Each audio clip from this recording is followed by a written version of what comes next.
이 시간 우리 한 번 더 같이 기도할 때 내일 모레 있을 대학 수학능력 시험을 준비하는 수험생들이 있습니다. 우리 교회에도 30여 명이 있는데 이 수험생들에게 담대함 주시고 잘 감당할 수 있도록 지혜를 더하시며 하나님의 은혜가 저들 가운데 함께하여 지기를, 또 우리 가운데 연약한 이들을 위해서 육신적으로 또 여러 가지 어려움 가운데 있는 우리의 지체들을 위해서 우리 두 가지로 수학능력 시험과 연약한 이들을 위해서 같이 한 번 더 기도하겠습니다. 기도합니다. 주님 감사합니다. 이 시간 제대로 붙들어주시고 이 밤에 함께 모여 기도하며 하나님의 도우심을 구하게 하심을 감사합니다. 찬양하게 하심을 감사합니다. 우리가 할 수 없는 일들로 인하여 기도하게 하시니 감사합니다. 붙들어주시고 인도하여 주옵소서. 하나님의 크고 놀랍고 위대하심을 찬양합니다. 주여 이 시간도 함께하여 주옵시고 시험을 준비하는 사랑하는 학생들에게 함께하여 주시고 잘 준비할 수 있도록 지혜와 능력을 더하여 주옵소서. 기억나게 하시는 하나님의 은혜가 저들의 삶 가운데 마지막 마무리하는 시간 가운데 주여 있게 하여 주시기를 원하며 그들이 품고 기도하는 계획 가운데 하나님 그 걸음을 인도하시는 분은 여호와 하나님이심을 고백할 수 있도록 저들의 미래 가운데 진로 가운데 계획 가운데 함께하여 주시고 하나님이 기뻐하시는 그러한 계획으로 준비할 수 있도록 저들의 길을 아버지 열어주시기를 원하며 기도합니다. 우리 가운데 연약한 이들을 위해서 기도합니다. 육신적으로 연약한 하나님의 도우심을 구하는 우리의 사랑하는 아들 딸들에게 함께하여 주옵소서. 그들에게 아버지의 은혜를 더하여 주시옵소서. 회복되는 은혜가 치료되는 은혜가 주여 아버지 하나님 있게 하여 주시기를 원하며 기도합니다. 여러 가지 감당할 수 없는 시험 가운데 있는 청년들이 있으니까 저들을 붙잡아 주시고 인도하여 주셔서 하나님의 은혜가 차고 넘치기를 소망하며 기도합니다. 주여 우리 연약함을 우리의 부족함을 아시지요. 하나님 붙잡아 주시고 그래서 우리는 또 하나님의 은혜를 구합니다. 주여 도와주시옵소서. 회복케 하시는 치료하시는 주의 능력과 은혜를 주여 부어주시기를 원하며 기도합니다. 하나님 불쌍히 여겨 주옵소서. 인도하여 주시고 아버지를 함께하여 주옵소서. 주께서 함께하여 주시고 붙드사 하나님의 크고 놀랍고 위대하심을 찬양하는 우리 모두가 될 수 있도록 저희들을 주장하여 주옵소서. 주께서 함께하여 주시옵소서.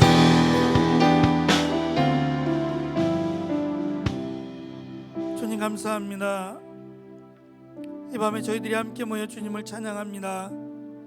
마른 막대기 돌을 들어서 찬양을 받으신다 하신 하나님, 하나님이 만드신 피조물 하나님의 형상을 닮은 저희들을 통하여 하나님 영광 받으시고 저희들의 입술로 하나님의 살아계심과 우리와 함께 하심을 고백하고 기뻐합니다.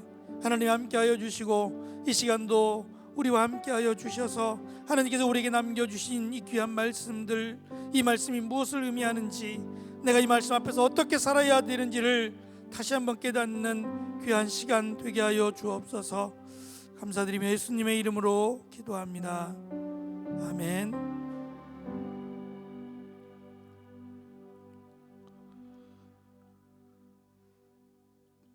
오늘 하나님 말씀은 구약 성경입니다. 예레미야 31장입니다.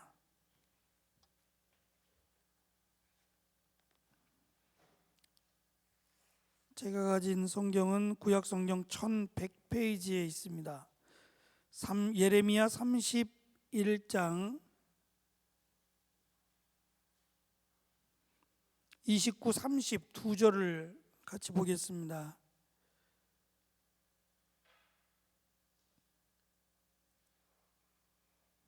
(1102페이지네요) 예레미야 31장 29, 30 두 절을 같이 읽겠습니다. 찾으셨으면 같이 한 목소리로 읽습니다. 시작. 그때에 그들이 말하기를 다시는 아버지가 신포도를 먹었으므로 아들들의 이가 시다하지 아니하겠고 신포도를 먹는 자마다 그의 이가 신 것 같이 누구나 자기의 죄악으로 말미암아 죽으리라. 아멘. 예레미야서에 대한 배경은 이스라엘 백성들이 포로로 잡혀가면서 돌아올 곳으로 기대했어요. 곧 돌아오리라, 곧 돌아오리라. 그런데 시간이 지나가도 돌아올 수가 없는 거예요. 자기들을 지금 노예로 데리고 간 바벨론이나 아수르는 너무도 강한 나라입니다. 그 소아시아 지방, 지금의 터키인데 그 소아시아 지방 전체를 다스렸으니까 얼마나 강한 나라인지 이 나라에 노예로 살아가면서 이제 다시 돌아온다라는 생각을 포기하게 됩니다. 그런데 포기하는 것에서 그친 게 아니라 우리가 왜 이렇게 살아야 되는지, 왜 이렇게 노예로 살아가야 되는지에 대한 책임을 조상들에게 돌리는 거예요. 조상들이 하나님을 떠났기 때문에, 조상들이 하나님의 말씀에 순종하지 않았기 때문에 우리가 이렇게 살아갈 수밖에 없다라고 하며 조상 탓을 하고 있는 겁니다. 그때 하나님께서 선지자를 통해서 계속해서 말씀하시는 내용이 뭐냐면, 너희의 조상으로 인해서 지금 너희들이 고난을 당하고 환난과 핍박을 당하는 게 아니라 너희들이 지금 너희들이 하나님을 떠나 있기 때문이라는 거예요. 메릴린 히키라는 여자가 책을 썼는데 이 책이 한국에 굉장히 많이 팔린 적이 있어요. 여러분들은 잘 기억이 안 날지 모르는데 그 책 제목이 뭐냐면 가계에 흐르는 저주를 끊어야 산다라고 하는 책이었어요. 가계에 흐르는 저주를 끊어야 산다. 그리고 얼마 뒤에 이 모모 목사님이라는 분이 책을 썼는데 그 책 제목은 가계에 흐르는 저주를 이렇게 끊어라 라고 책을 썼어요. 그리고 지금 분당에 가면 큰 교회가 있는데 TV에도 자주 나오고 하는 신문에도 나오는 목사님이 있어요. 그 목사님도 이 가계에 흐르는 저주를 끊어야 된다라고 하는 관련된 책을 썼다가 호되게 아주 진통을 겪고 지금은 이제 그 책에 대해서는 아예 언급도 하지 않습니다. 그런데 이 메릴린 히키라고 하는 사람이 가계에 흐르는 저주를 끊어야 산다라고 말했던 이유가 있어요. 그 여사는 책에서 맥스 죽스라고 하는 불신자 여자와 결혼해서 이룬 가문에서 516명을 조사를 했어요. 조사를 했더니 그 믿지 않는 여자와 결혼해 살고 있는 그 가문에서 516명이 모두 비참한 생활을 했다는 거예요. 전부 다가. 그리고 반대로 말씀대로 살아가려고 노력했던, 말씀을 삶으로 부딪히며 살아갔던 청교도 중에 여러분도 알 수 있을 텐데 조나단 에드워드라고 하는 사람이 있는데 이 조나단 에드워즈 가문에서 1394명을 조사했더니 이들 모두가 출세했다는 거예요. 그래서 믿음의 가문을 세워라, 그리고 저주의 고리를 끊어라, 이거예요. 그러면서 나온 성경 인용 구절이 뭐냐면 출애굽기 20장 6절인데 하나님을 잘 섬기는 가문은 천대까지 이르러 복을 받고 하나님을 믿지 않고 불순종하는 가문은 3, 4대까지 저주를 받는다 라고 하는 내용을 여기다 갖다 붙였어요. 자, 그럼 3, 4대가 좋아요? 1000대가 좋아요? 1000대가 좋죠. 그러면 무조건 3, 4대까지는 저주를 받는다는 거예요. 예를 들면 목사님은 할아버지를 못 뵀는데 할아버지가 믿지 않았던 것 같아요. 믿었다는 얘기가 없으니까. 그리고 할머님이 나이가 많이 드셔서 이제 신앙생활을 하시면서 집사님이 되셨어요. 그리고 제가 3대째로 보면 저는 지금 목사로 있잖아요. 그럼 할아버지가 안 믿었으니까 저까지는 저주를 받아야 되는 거예요. 3, 4대면 주연이까지 받아야 되나 보다. 4대니까 뭘 해도 저주를 받는 거네. 주은이는 할아버지가 목사님이야? 할아버지는 안 믿었어? 몰라? 할아버지가 안 믿었으면 너까지야. 4대면 무서운 얘기 아니에요? 이걸 어떻게 끊어요? 뭘 해야 끊을 수 있어요? 마치 무당을 불러다가 푸닥거리를 하고 그래야 끊을 수 있는 거예요? 너무 엉터리 같은 얘기죠. 정말 그럴까? 정말 하나님께서 믿지 않는 가정에, 그 가정의 3, 4대까지 저주가 흐르게 해서 뭘 해도 안 되고 뭘 해도 망하게 하실까? 그러면 1000대까지는 어떻게 설명할 거예요? 그러니까 제가 믿었어요. 제가 목사니까 제 밑으로 주연이 밑으로 1000대까지는 뭘 해도 뭘 해도, 하나님을 떠난다고 해도 축복을 받는 거예요? 3, 4대까지 저주를 받는다는 공식에 의하면 잘 믿다가 믿지 않는 자손이 나와도 그냥 고스란히 1000대까지는 축복을 받는다라는 공식이 만들어지는 거예요. 그럼 뭐 안 믿어도 천국 간다는 거 아니에요? 그러면 내가 믿어도 지옥 간다는 얘기 아니에요. 3, 4대의 저주를 받으면 아버지가, 할아버지가 안 믿었으면 나는 아무리 믿어도, 내가 아무리 목사래도 나는 지옥 가네? 라고 밖에 생각할 수 없는 거예요. 물론 하나님을 잘 섬기고 하나님을 잘 믿는 가정들이 보편적으로 보면 하나님께서 사용하시고 이 땅을 이끌어갈 수 있도록 도우세요. 힘을 주실 것이고 능력을 주실 거예요. 그리고 제일 중요한 것 하나는, 언제든지 마찬가지지만 시대는 가장 중요한 일을 맡길 때 그 맡기는 사람이 똑똑하냐 똑똑하지 않냐를 보지 않아요. 제가 알고 있는 독일의 여자 총리였던 그분은 말을 더듬어요. 천성적으로 말을 더듬어요.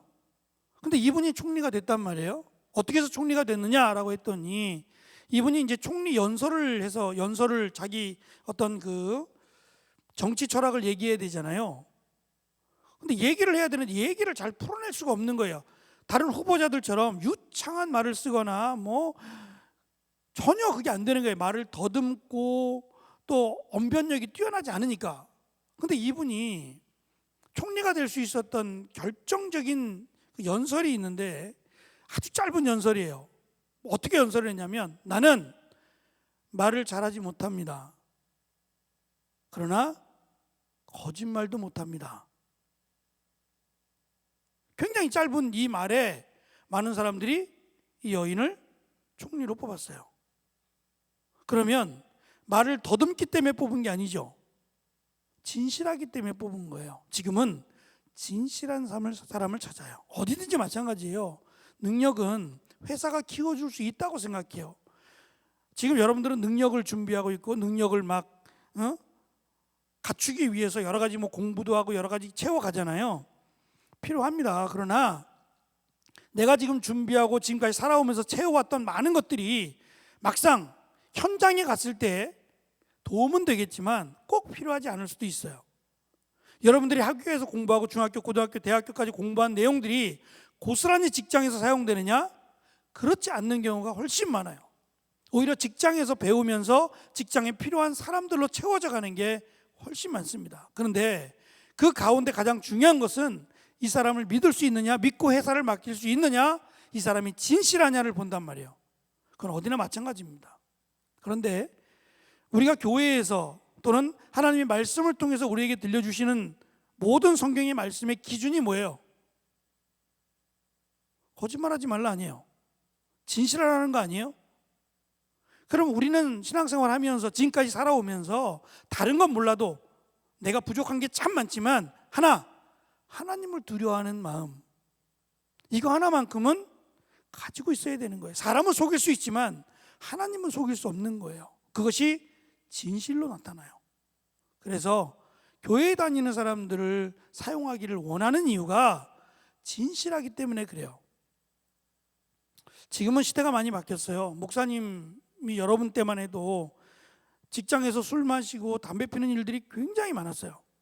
근데 그거 함께 어울리지 못하면 어울리지 못하는 사람이라는 이유로 취직이 잘 안 됐어요.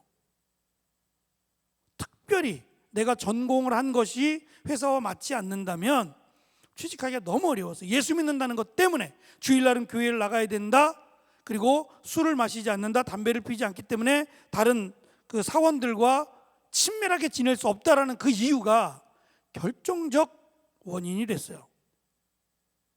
여러분 세대는 다를 겁니다. 분명히 달라지고 있고 권하기도 하지만 내가 마시지 않겠다라고 하면 권하지 않습니다. 그건 지극히 주관적이니까 그 주관적인 것까지 무시하면서 회사는 그러지 않을 겁니다. 많이 바뀌었다는 얘기를 제가 들었어요. 여러분이 갖고 있는 진실이라고 하는 것, 이것이 저는 가장 큰 무기가 되는 사회가 됐으면 좋겠어요. 아무리 능력이 많아도 그 사람을 믿을 수 없다면 사용할 수 없는 겁니다.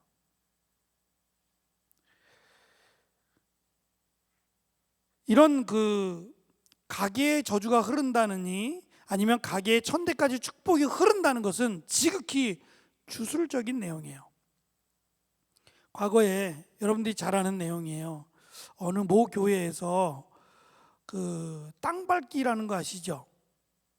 땅을 밟는 건데, 이 땅을 밟는 이유는 이 땅을 나에게 주소서라는 것 때문에 밟는 거예요. 그래서 어느 교회에서 절을 가가지고 절을 빙 둘러싼 거예요. 교인들이, 청년들이 가가지고 그 절을 빙 둘러쌌어요. 그리고서는 통성으로 기도하는 거야. 뭐라고 기도하겠어요? 절을 빙 둘러서 손잡고 기도하는 거야. 통성으로 뭐라고 기도하겠냐고. 이 절이 없어지게 해달라고 기도를 한 거예요. 그럼 그 절에 있는 사람들은 좋아를 하겠어요? 오지 말든가.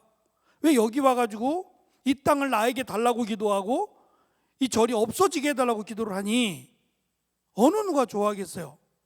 그러니까 이것 때문에 신문에도 나오고 방송에도 나왔어요. 우리의 입장에서는 잘했네, 해야 될 일 했네 라고 말할지 모르지만 그렇게 해야만 하나님이 기도를 들으시는 게 아니란 말이에요. 문제는 하지 말라는 게 아니에요. 기도해요. 절이 없어지고 또 하나님만 온전히 섬길 수 있는 나라가 되게 달라고 기도하란 말이에요. 그런데 이런 주술적인 내용까지 담아가지고 그 땅을 밟고 이렇게 막 뛰고 막 이래야만 땅을 주시는 게 아니에요. 무슨 말인지 이해가 되세요? 마치 미신적인 사람들은, 제가 전에 섬겼던 교회의 한 집사님이 그랬는데 부적을 한 50장씩 산대요. 부적을. 그게 얼마짜리인지 모르겠지만 싼 거는 효력이 없다 그러니까 뭐 장당 10만 원씩 잡아봐. 50장이면 얼마예요? 얼마니? 10만 원씩 잡고 50장이면 너무 크니? 500만 원이죠? 그죠? 500만 원 헌금할 수 있어요? 그거는 어려워요. 근데 부적 사는 거는 산단 말이에요. 그리고서는 이 부적을 옷에다가, 심지어는 베개 안에다가, 하여튼 구석구석마다 그걸 찔러 넣는 거예요. 구석구석마다. 그러면 이 부적에 적힌 내용들, 알아볼 수도 없는 글씨지만 하여튼 부적에 적힌 이 내용들이 우리 가족을 보호하고 지켜주고 이런 미신적인 일들이란 말이에요. 정말 신이 전능하다면 이걸 써야만 믿어요? 여러분, 어떤 분은 성경책을 베고 자는 분이 여기 딱 베기 딱 좋아요. 높이가 기가 막히거든. 요즘은 얇은 게 나와서 좀 그러지만 전에는 두툼했어요. 이거 베고 자기가 정말 좋거든요. 그래서 왜 베고 잡니까? 그랬더니 베고 자면 말씀이 머릿속에 쏙쏙 들어온대요. 또 어떤 분은 어떻게 하나님 말씀을 베고 자냐고, 안고 자야지. 그리고 안고 자는 분도 있어요. 이게 다 샤머니즘적인, 옛날 우리 잘못된 주술적인 문화에서 온 겁니다. 말씀을 읽지 말라는 게 아니에요. 말씀을 소중하게 여기지 말라는 게 아니라고요. 그런데 이 말씀을 내 품에 안고 자야만 이 말씀이 내 가슴에 팍팍 들어오고, 이것을 베개 비듯이 베고 자야만 내 머릿속으로 말씀이 막 들어온다고 생각하면 잘못된 생각이라는 거예요. 말씀을 읽고 말씀을 듣는 거지, 말씀을 베고 말씀을 끌어안고 잔다 그래서 말씀이 내 안에 들어오지 않는단 말이에요. 정말 하나님이 전능하신다면 내가 비록 운전하면서 눈 감고 기도할 수 없잖아. 기도해요, 눈 감고? 우리는 배울 때 눈 감고 손 두 손 딱 모아서 기도해야 되는 걸 배웠죠? 예진이 그렇게 기도해? 그럼 반드시 사고 나지. 반드시. 운전하는데 어떻게 눈을 감아요? 운전하는데 어떻게 두 손을 이렇게 모으고 운전해요? 그러면 운전할 땐 기도하면 안 돼요? 아니죠. 두 손을 모으고 눈을 감는 것은 꼭 이렇게 해야만 하나님이 응답하신다는 건 아니에요. 그러나 우리가 보통 이렇게 예배를 드릴 때 가장 이상적으로 가장 바른 예배의 자세가 있다면 눈을 뜨고 기도하다 보면 다 보이잖아. 기도에 방해가 되죠. 그리고 손을 모으는 것은 내 마음을 모으는 표시예요. 표시. 손을 들고 기도하면 안 들으시나? 그런 건 아니죠. 그런데 다 손을 들고 하고 어떤 사람은 손을 펼치고 기도하면 기도에 방해가 되니까 기도를 가장 제대로 할 수 있는 방법 중에 하나로 그냥 자세를 얘기한 것 뿐이지 이렇게 기도해야만 하나님 받으신다라는 건 아니에요. 때로는 내가 눈을 뜨고 기도할 때도 있지요. 손을 모으지 않고 운전대를 잡고 기도할 수도 있어요. 그럼 그 기도는 하나님이 안 들으시냐? 아니란 말이에요. 하나님은 전능하셔서 내가 어디에 있든지 무엇을 하시는지 무엇을 하든지 하나님은 계시는 거예요. 그런데 그 하나님을 믿지 못하고 내가 이렇게 해야만 하나님 받으시는 것처럼 그럼 하나님은 전능하지 않는 거죠. 오늘 우리가 읽은 말씀 제가 한번 설교한 적이 있는데요. 오늘 우리가 읽은 말씀에도 아버지가 신포도 아주 신포도를 먹었는데 그 신포도를 먹었다 그래서 물론 아버지가 신포도를 먹고 막 쉬어하는 그 모습을 보면 나도 입에 침이 고이고 막 시큼한 것처럼 느낄 수도 있어요. 그러나 이가 시지는 않는단 말이에요. 아버지가 신포도를 먹으면 아버지의 이가 시지요. 내가 신포도를 먹으면 내 이가 신 겁니다. 마찬가지로 지금 이스라엘 백성들이 노예로 잡혀온 것은 시작은 그랬어요. 이스라엘 백성들이 노예로 잡혀온 시작은 분명 아버지가 잘못했어요. 할아버지가 잘못했고 그들로 인해서 여기까지 왔단 말이에요. 그러면 좌절할 게 아니죠. 하나님이 지금도 여전히 살아계시고 계속해서 선지자들을 통해서 하나님께로 돌아와라, 여호와께로 돌아와라, 내가 너희 하나님이 되어주마라고 약속했으니까 하나님께로 돌아오면 그리고 하나님을 섬기면 하나님은 돌려보내주겠다는 거예요. 어떻게 해요? 모르죠. 그런데 하나님은 이 성경의 역사 가운데 아닥사스다 왕을 녹여요. 마음을 녹여서 이스라엘 백성들을 귀환시켜줘요. 나라가 망한 게 아니라 그 당시에 다스렸던 그 큰 나라의 왕이, 황제가 마음을 돌이켜요. 그리고 이스라엘 백성들을 다시 예루살렘으로 돌아가도록 조치를 취합니다. 나라가 망한 게 아니에요. 하나님이 하시는 거죠.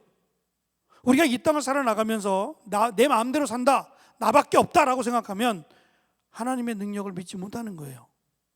정말 하나님이 살아계시고 전능하신 분이다라고 믿으면 비록 내가 지금 어려운 환경이 있더라도 하나님이 나를 도우실 것이다라고 하는 확신이 있을 거예요. 그래서 제가 며칠 전인가 은혜 나눔에도, 어제인가요? 은혜 나눔에도 구원의 확신에 관한 글을 제가 보냈습니다.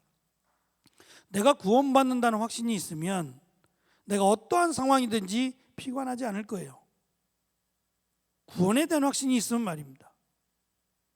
그런데 구원에 대한 확신이 없으면 내가 조금 은혜 받는 듯 하면 기쁘고 조금 어려운 듯 하면 좌절하는, 마치 냄비와 같이, 양은 냄비와 같이 뜨거웠다 차가웠다 뜨거웠다 차가웠다 하는 그런 모습밖에는 보여주지 않아요. 결국은 내가 하나님을 제대로 섬기느냐, 하나님을 하나님으로 믿느냐의 차이가 어쩌면 우리의 인생을 다 바꿔버릴 수도 있어요.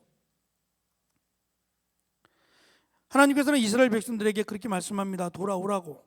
지금도 늦지 않았으니 하나님께로 돌아오라고 말입니다. 그러면 비록 아버지가, 할아버지가, 우리의 조상들이 하나님을 대적하고 불순종해서 여기까지 왔다고 해도 이 자리에서 하나님을 섬기면 그는 축복의 자녀가 됩니다.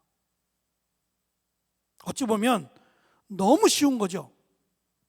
어떻게 이렇게 확 360도 반전되듯이 저주받은 인생이라고 여겼던 사람들이 하나님께로 나와 하나님을 섬기고 하나님 말씀에 순종하면 그가 믿음의 자손의 시작이 됩니다. 제가 룻기를 좋아하는 이유가 몇 가지 중에 하나가 이 시대를 너무 닮았어요. 룻기가. 그리고 사사기와 왕이 시작되는 사무엘서 중간에 들어가 있어요. 그러니까 이스라엘의 본격적인 역사를 시작하기 바로 전에 룻기가 시작이 되는데 룻기는 정말 소망이 없는 상태에서 시작을 해요. 아들이 죽었어요. 둘 다. 남편이 죽었어요. 며느리만 둘이 있는데 이 며느리는 구속력이 없어요. 아들이 죽었기 때문에 언제까지 며느리로 함께 데리고 살 수 없으니까 너의 고향 모압으로 가라. 나는 내 고향 베들레헴으로 가겠다는 거 아니었어요? 억지로 데려갈 수 없는 거예요. 이제는 이 여인 며느리들은 자유의 몸이에요. 근데 룻이 뭐라 그러냐면 어머니의 하나님이 나의 하나님이 되고 어머니의 백성이 나의 백성입니다라는 그것 때문에 어머니를 따라가요. 나오미는 당장 먹을 게 아무것도 없어요. 그런데 그때가 추수 때라라고 성경은 밝혀줘요. 이게 얼마 만에 들어보는 소식이에요. 지금 룻이나 나오미가 베들레헴을 떠났던 이유는 기근 때문이었어요. 먹을 것이 아무것도 없어요. 추수였다면 안 떠났을 거예요. 기근 때문에 떠났는데 돌아올 때 추수 때라고 설명을 해줘요. 마치 하나님이 기다리고 계셨던 것처럼 추수 때가 되었어요. 그런데 나오미는 이삭을 주우러 안 가요. 왜 안 가겠어요? 귀찮아서? 그냥 안 먹고 죽으려고? 이스라엘 백성들은 자살하지 않아요. 내 생명은 하나님 거라고 여기기 때문에 특별한 경우가 아니면 자살하지 않습니다. 절대로. 그럼 왜 이삭을 주우러 안 갈까요? 죽을 것이 없다고 생각한 거예요. 어려운 사람이 나만 있어요? 아니에요. 나는 인제 왔고 이미 베들레헴에 살고 있는 수많은 가난한 사람들이 있는데 그들이 와가지고 다 가져갈 텐데 내가 가서 이삭을 줍는들 얼마나 줍겠어요? 죽을 게 없다는 거예요. 가봤자 아무것도 건질 게 없다고 지금 룻에게 말해요. 가지 말라고. 가봤자 헛수고하고 허탕만 치고 오니까 뭐하러 나가느냐고 말을 해요. 그때 룻이 하는 말이 있어요. 누군가 나를 도우면 이라는 말을 해요. 룻이 알았어요. 누군가가 누군지? 몰랐죠. 그런데 그 말을 할 수 있었던 이유는 어머니의 하나님 때문이에요. 어머니의 하나님이 나의 하나님이니까 어머니를 도왔던 하나님이 나도 도울 거라는 생각 때문에 누군가라는 말을 했던 거예요. 그런데 진짜 그 누군가가 룻을 기다리고 있어요. 자기 밭이 많으니까 이 밭 가운데 하나 올 것이다라고 생각하고 기다리고 있어요. 그리고 하는 말이 자기 종들에게 저 여자가 누군지 아느냐고 물어요. 몰라서 묻는 게 아니에요. 자기는 알고 있었어요. 이미 모압에서부터 들려온 소식도 있었고 두 여인이 돌아온다. 왜 돌아오는지 다 알고 있었다 그랬어요. 저 여인이 누군지 아느냐? 라고 하면서 나오미의 속내를 얘기해요. 지금 이스라엘 땅에는 하나님을 믿는 자가 없어요. 가장 가까운 친족조차도 내가 기업을 물지 않겠다라고 할 만큼 타락했고 악했어요. 애들조차 소년들조차 저 여인은 건드리지 말라고 말할 정도로 굉장히 타락했어요. 사사기를 보면 알듯이 성적인 타락은 이미 말할 것도 없어요. 그만큼 타락한 시대에 보아스가 왜 결혼을 안 하겠어요? 보아스는 한 가지 자기의 배우자를 정할 때 한 가지만 생각해요. 그래서 보아스를 말할 때 유력한 자라고 하는 그 말과 나온 그 룻을 설명할 때 룻이 뭐죠? 여자들을 설명할 때 현숙한 여인이라고 설명할 때 그 두 개의 단어가 똑같아요. 기가 막히게도 이 유력한 자라고 설명했던 단어와 현숙한 여인이라고 설명했던 두 개의 단어가 똑같은 단어란 말이에요. 그러니까 보아스는 유력한 사람을 찾는 게 아니에요. 돈이 많은 여자를 찾는 게 아니라 믿음의 여자를 찾고 있었는데 비록 결혼에 실패했고 또 이방 여인이라고 해도 하나님을 믿는 여인이었기 때문에 마음에 둔 거예요. 여러분들의 배우자의 첫 번째 기준이기를 원해요. 믿음의 여인, 믿음의 남편. 알았어? 윤수야? 먼 얘기 같지만 오빠들 잘 봐두라고. 누가 믿음의 오빠들인지 잘 보고, 너는 누가 믿음의 누나인지, 넌 동생이 없잖아 여기. 믿음의 누나인지 잘 봐두라고. 여러분들을 보고 있는 주은이나 예진이나 여러분들을 보고 있는 시선이 많아. 그게 누구를 의식해서가 아니라 첫 번째 배우자의 조건은 나이가 아니에요. 지금 그 보아스와 룻은 나이 차이가 많이 나요. 보아스는 아버지 엘리멜렉과 거의 같은 연배로 성경은 얘기하거든요. 그러면 20살 이상이 차이 나는 거예요. 근데 뭐 룻도 마찬가지지만 보아스도 그게 중요한 게 아니에요. 믿음의 사람을 만나기를 원했어요. 그리고 놀랍게도 이 믿음의 두 사람이 만나 다윗이라고 하는 자손이 나와요. 놀랍지 않으세요? 몇 대가 걸쳐갔어요. 10대인데 유다로부터 따지면 10대고 3대인가요? 지금 보아스로부터 따지면 3대째에 나오는 아들인데 이 다윗을 본 건 아니에요. 보지 못하고 죽어요. 근데 이미 성경은 지나간 일들을 기록해서 쓴 거기 때문에 우리는 알고 있죠. 보아스하고 룻이 결혼하면 다윗이 좀 있으면 태어난다는 걸 알고 있지만 나오미는 알고 있었어요? 룻도 몰랐고 보아스도 몰랐어요. 내가 낳은 자식들 중에 자손 가운데 다윗이 태어나리라고는 글쎄요, 기대는 했을지 모르지만 그런 사람, 이스라엘 백성들이 가장 존경하는 그런 인물이 태어나리라고는 기대를 하지 않습니다. 그러나 하나님은 반드시 믿음의 사람들을 통해서 역사를 만들어 나가요. 이때만 그런 게 아니라 지금도 그래요. 믿음의 사람들을 통해서 하나님 역사를 만들어 나가기를 원하세요. 살아가면서 참 힘든 것 중에 하나가 자식은 부모를 닮아요. 안 닮는 게 이상하죠. 그치? 어떡할 거야. 그런데 이 닮는 것 가운데 외모나 이런 것만 닮는 게 아니에요. 그거를 룻기에서 저는 신앙의 유산이라고 주제를 잡은 거예요. 비록 나오미는 룻에게 신앙의 유산을 물려주지 못했어요. 너무 안타깝게도. 그런데 하나님께서 신앙의 유산을 이스라엘 백성들에게 남겨주기를 원해서 룻을 통해서 보아스를 통해서 보게 하신단 말이에요. 단순히 아버지의 유전자나 어머니의 유전자만 물려주는 게 아니라 신앙의 유산을 물려주기를 원해요. 그러면 그 유산 가운데 하나님이 약속하신 거예요. 천대까지 이르러 복이라고 하는 것은 내가 뭔 짓을 해도 천대까지, 그런 의미가 아닌 거예요. 하나님을 제대로 믿고 섬기고 하나님 말씀대로 살아가는 그 백성들은 반드시 하나님이 지킨다는 거예요. 도우시고 지킨다는 거예요. 지금의 미국이 그랬어요. 지금의 미국의 시작은, 지금 미국 땅이 황량한 벌판이었어요. 버려진 땅 아니었어요? 그런데 영국에서 기독교를 탄압하고 기독교가 변질이 되자 청교도, 아까 얘기한 청교도인들이 이 땅을 떠날 수밖에 없었어요. 조국을 떠난다는 건 쉬운 게 아니죠. 그런데 이 땅을 떠나서 하나님을 제대로 섬기는 사람들로 살아가겠다라고 해서 작은 수가 하나님을 온전히 섬기겠다라고 하는 마음으로 떠나요. 그리고 아무도 살지 않는 인디언들만 살고 있었던 그 아메리카라고 하는 대륙으로 갑니다. 거기서 자기들 마음대로 하나님을 섬기기 시작해요. 교회를 짓고, 집도 짓기 전에 교회를 짓고 추수해서 추수감사절 예배를 드리고, 그게 지금의 미국의 시작이 돼요. 저는 그런 마음이 있어요. 여러분, 나라를 위해서 기도해 주세요. 근데 기도할 수 없을 만큼 된다면, 더 이상 우리가 정말 손쓸 수 없을 만큼 이 나라에 동성애가 허용이 되고 이 나라에 하나님을 믿는 것보다 믿지 않는 것들이 더 많아져서 악해진다면 여러분들도 결단해야 될 수도 있어요. 믿음을 위해서 말이에요.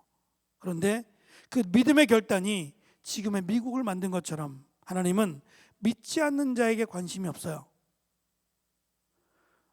며느리가 룻만 있는 게 아니라 이 룻의 그 동서가 되는 오르바라고 하는 여인도 있어요.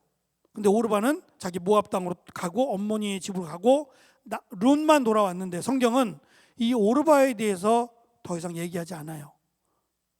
죽었다는 건 아니에요. 관심이 없는 거예요. 성경은 믿음의 삶을 사람들에게 관심이 있어요. 믿음의 사람들에게 관심이 있어요. 그러면 하나님은 요셉과 함께 한 것처럼 믿음의 삶을 살아가는 사람들에게 함께 하시고 그들을 통해서 역사를 만들어 가실 거라는 거예요. 결국 3, 4대까지 죄를 갚는다는 얘기는 하나님을 떠나지 말라는 거예요. 죄를 짓지 말라고 하는 경고였고, 1000대까지 이르러 축복하겠다는 얘기는 하나님께서 하나님을 사랑하라는 말이에요. 그것을 강조하기 위해서 3, 4대까지 저주를 하고 1000대까지 축복하겠다라고 말씀을 하셨단 말입니다.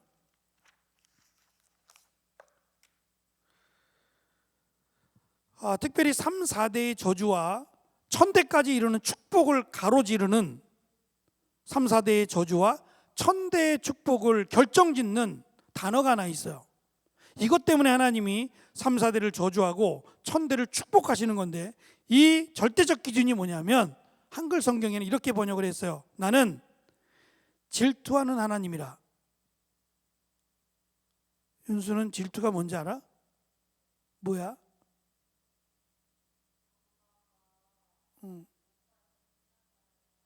질투하는구나. 질투라는 말은 좋은 말이 아니에요. 질투는 다른 사람이 잘 되거나 좋은 처지에 있는 것을 공연히 미워하고 깎아내리려 함, 이게 질투에 대한 어원의 뜻이더라고요. 그러면 하나님은 우리가 잘 되는 꼴을 못 봐. 질투가 나서 우리가 잘 되는 꼴을 못 봐. 그런 거예요?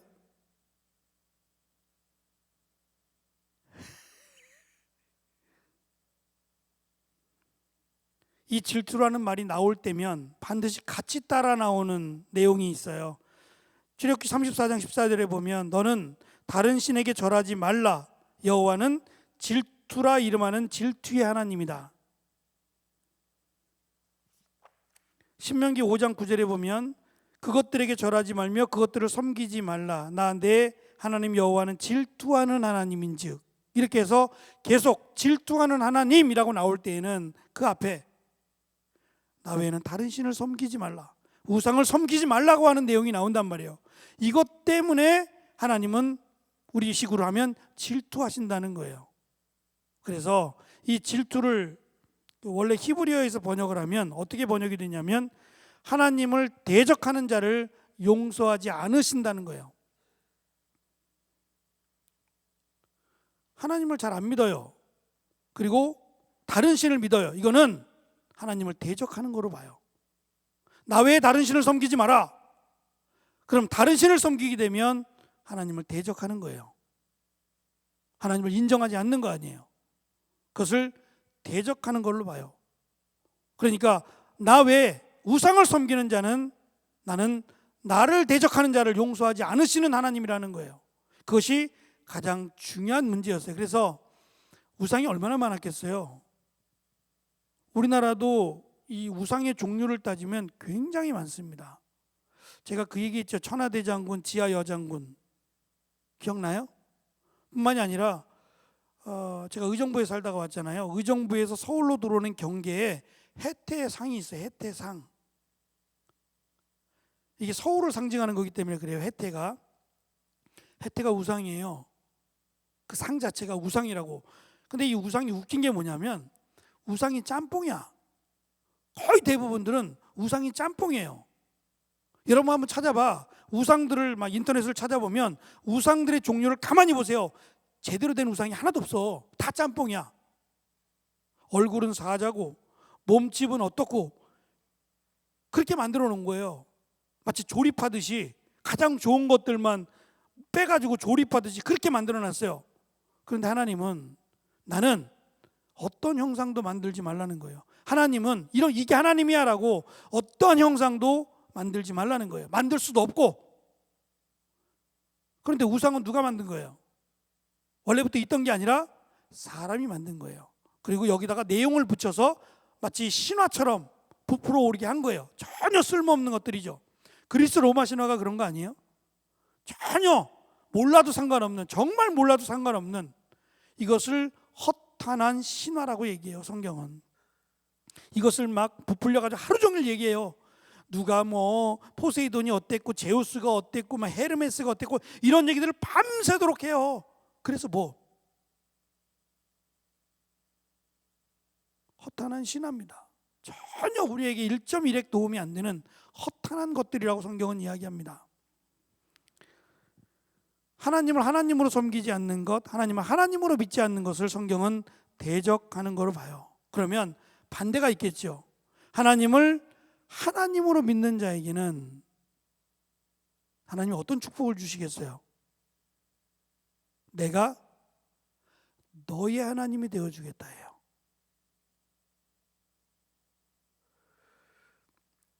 만약에 나한테 정말 능력을 일으킬 수 있는 무언가 손에 쥐어진다면, 마법의 지팡이라도, 아니 알라딘의 램프라도, 지니를 불러올 수 있는 알라딘의 램프라도 불러온다면 얼마나 든든할까요? 내가 어딜 가든지 뭐 두려울 게 아무것도 없겠죠. 필요에 따라서 부르면 되잖아.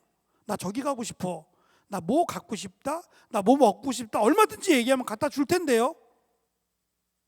누가 뭐라 그래도 전혀 귀 기울여지지 않을 거예요. 비록 내 모습은 초라하지만 누가 나보고 초라하다고 아무리 얘기해도 콧방귀도 끼지 않을 겁니다. 전혀 초라하지 않으니까. 어쩌면 내가 다른 사람들에게 무궁무한하게 도움을 줄 수 있다고 생각한다면 자부심이 있을 거예요. 말도 안 되는 이야기 같지만, 근데 진짜 이 땅을 만드시고 천지를 주관하시는 하나님이 나의 하나님이라고 생각을 해보세요. 그리고 성경은 놀랍게도 하나님은 내 기도를 귀 기울여 들으시고 내가 힘들 때 내 손을 잡아주시고,